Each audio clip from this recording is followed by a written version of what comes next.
May I come in, sir? Yes, come in. Good afternoon, sir. Good afternoon, बैठिए। Thank you, sir. अपना परिचय दीजिए, बिना नाम बताए। सर मैंने 10th क्लास गवर्नमेंट प्रवेशिका संस्कृत विद्यालय नारेड़ा फागी से की है और मैं दूदू जिले का रहने वाला हूँ और अभी वर्तमान में स्कूल लेक्चरर हिस्ट्री के पोस्ट पर कार्यरत हूँ government senior secondary school Bhimraj में।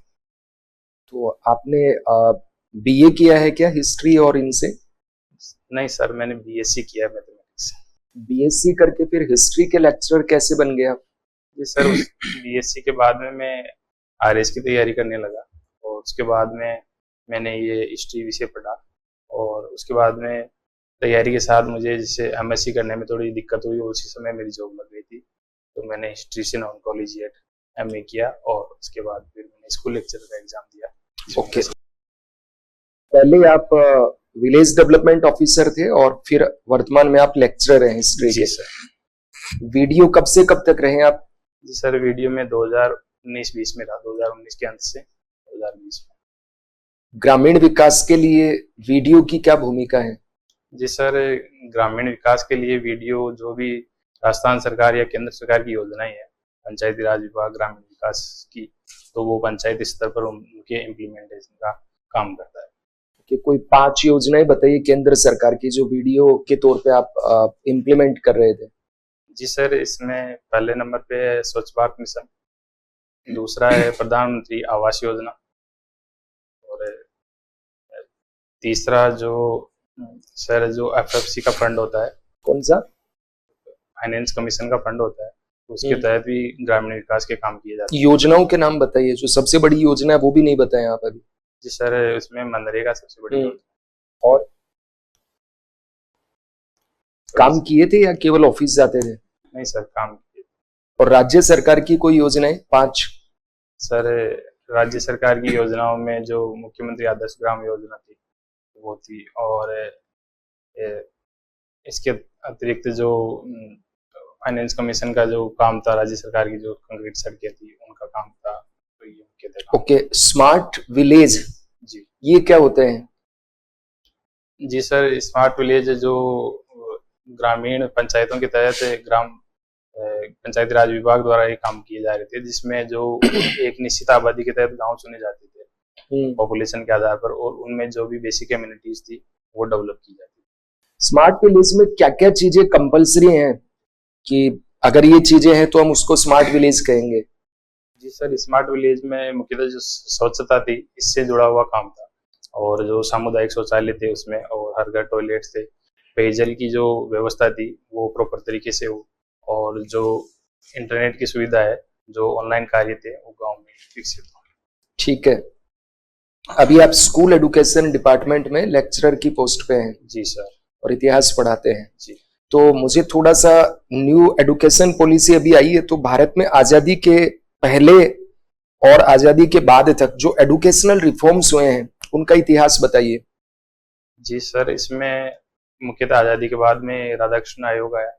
आजादी के पहले चेम्सफोर्ड अच्छा, रिफॉर्म्स सर, आजादी के पहले जो मेकाले कमीशन था वो था, फिर उसके बाद में वुड कमीशन था और 1882 में हंटर कमीशन था और इसमें जो यूनिवर्सिटी का जो रेलवे कमीशन था वो था और सेडलर आयोग था वो था और महात्मा गांधी की वर्धा योजना। ठीक है सर। दूदू को जिला बनाया गया है। जी सर। बहुत छोटा जिला भी है। इकोनॉमी के सोर्सेज क्या होंगे? ये जिला सर्वाइव कैसे करेगा?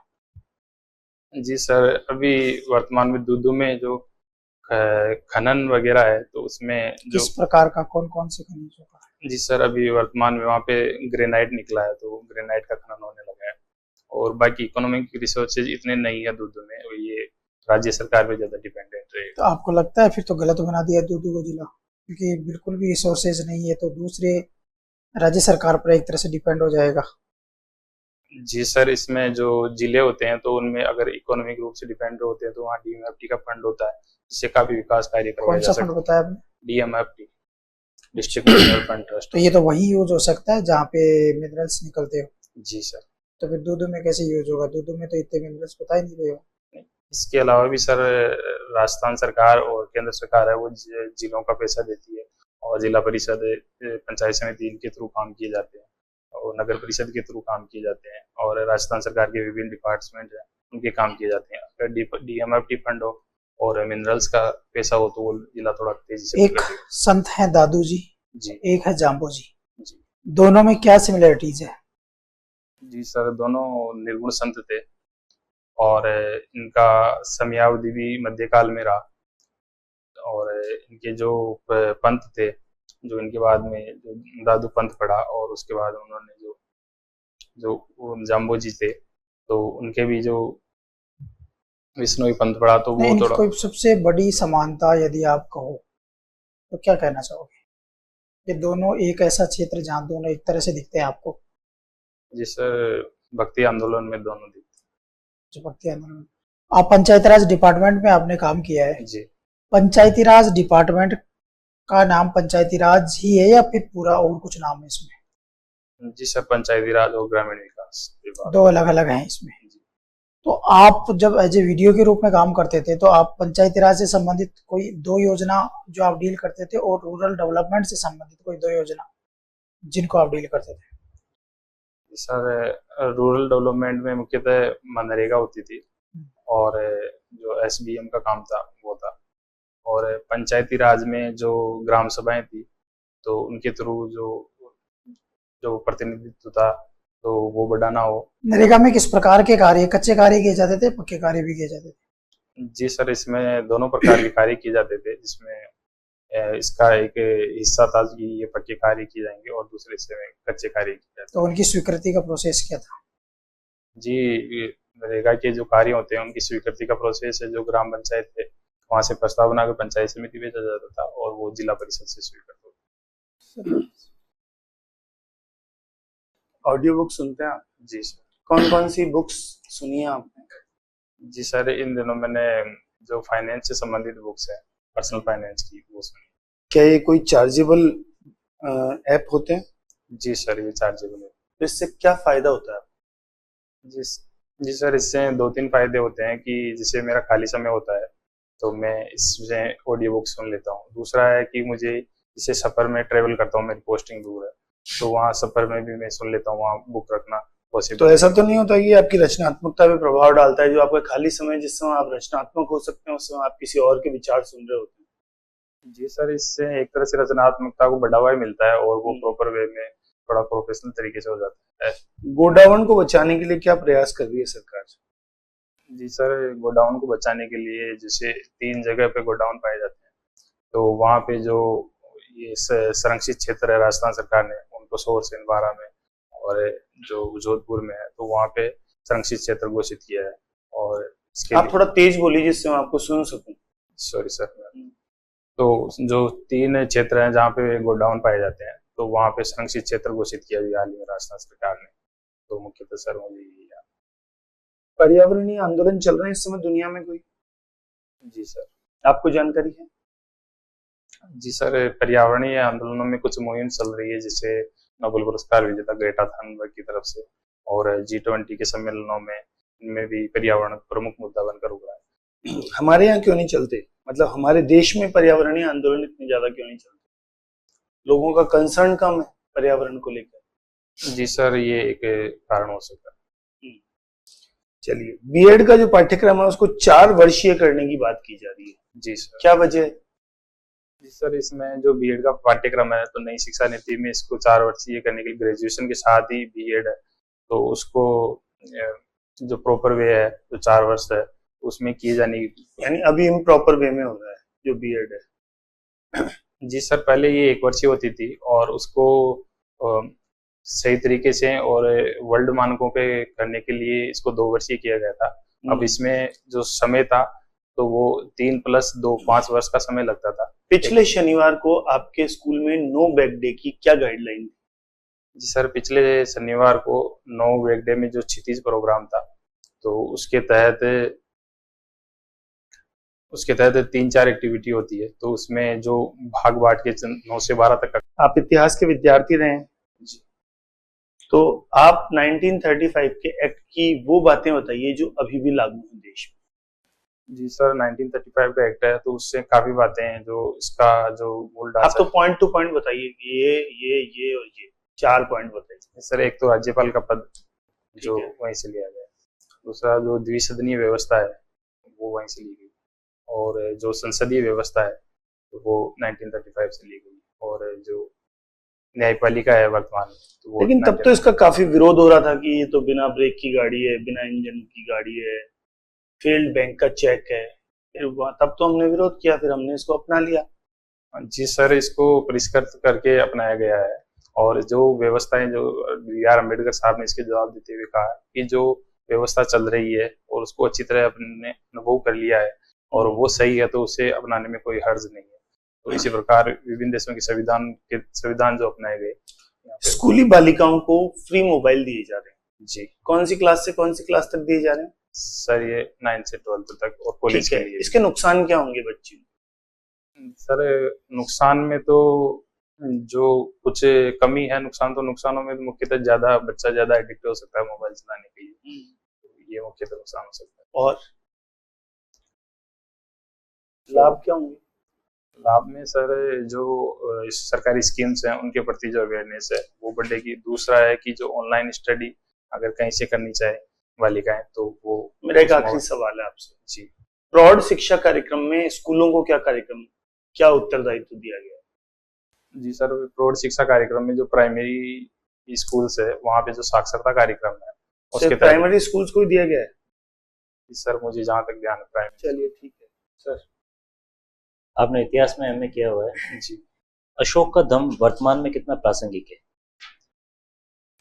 जी सर, अशोक का दम वर्तमान में पूर्णतः प्रासंगिक है, क्योंकि उसमें जो सहिष्णुता के बारे में बात की गई है और दूसरे धर्मों के जो अच्छे विचार हैं उनको ग्रहण करने की बात की गई, तो वर्तमान में प्रासंगिक है। शांति के लिए जो विश्व में विभिन्न घटनाएं हो रही है अराजकता की, तो उनको रोकने के लिए अपन अशोक के दम से सीख ले सकते हैं। ठीक है।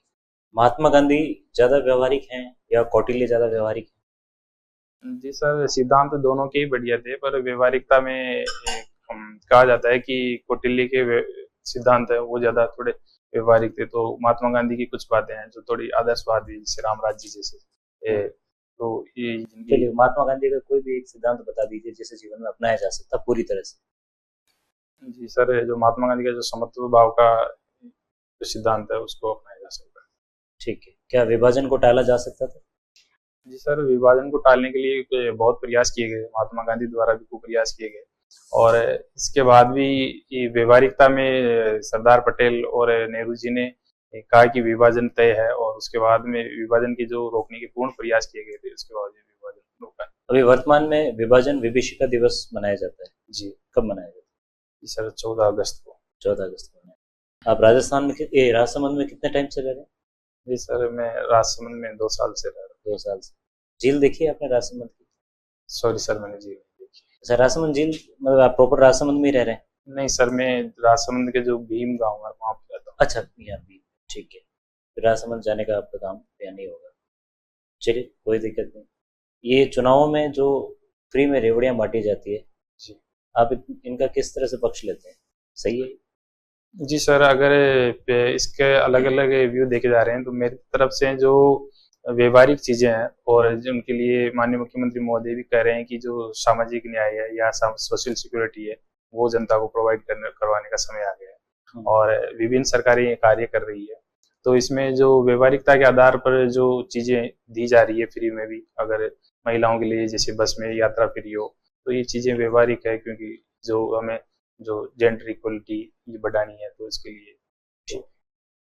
भारत ने जो चंद्रयान मिशन लॉन्च किया है, जी। रशिया ने भी अपना इसी से मिलता जुलता एक मिशन लॉन्च किया, क्या नाम है उसका? जी सर, एग्जैक्ट तो पता नहीं, पर लूना नाम से है सर। कोई दिक्कत नहीं। महंगाई के 2 कारण बताइए, क्यों होती है महंगाई? जी सर, महंगाई के अनेक कारण होते हैं, पर वर्तमान में जो महंगाई है तो वो जो रशिया यूक्रेन युद्ध है उसकी सप्लाई चेन का डिस्टर्ब हुआ है उसकी वजह से। दूसरी अभी फूड इन्फ्लेशन ज्यादा है, तो जो बिपरजोई तूफान आया हो या मौसम में जो परिवर्तन आया, उसके बाद में जो सब्जियों के दाम बढ़े, उसकी वजह से फूड इन्फ्लेशन इंक्रीज हुआ, इसकी वजह से इन्फ्लेशन इंक्रीज हुआ। अन्नपूर्ण फूड पैकेट योजना, जी नाम सुना है? जी सर। क्या क्या इंक्लूड है इसमें? जी सर, इसमें जो खाद्य सुरक्षा स्कीम थी उसमें अनाज दिया जा रहा था, उसके साथ में जो पोषक तत्व ऐड करने थे उसके लिए राजस्थान सरकार प्रत्येक परिवार को 1 किलो तेल, हल्दी और दाल, ये चीजें साथ में करके दे रही है। हरित क्रांति क्या है? हरित क्रांति जो भारत में जो अनाज के उत्पादन का जो संकट था उसको दूर करने के लिए, अनाजों की उत्पादकता प्रति हेक्टेयर बढ़ाने के लिए जो अभियान चलाया गया 1967 से, वो हरित क्रांति। कौन थे जनक इसके, हरित क्रांति के जनक? MS स्वामीनाथन। और जो श्वेत क्रांति हुई उसके जनक कौन? जी सर, नॉर्मन बोरलॉग सर। ठीक है, आपका साक्षात्कार हो गया, अब आप जा सकते हैं। धन्यवाद सर।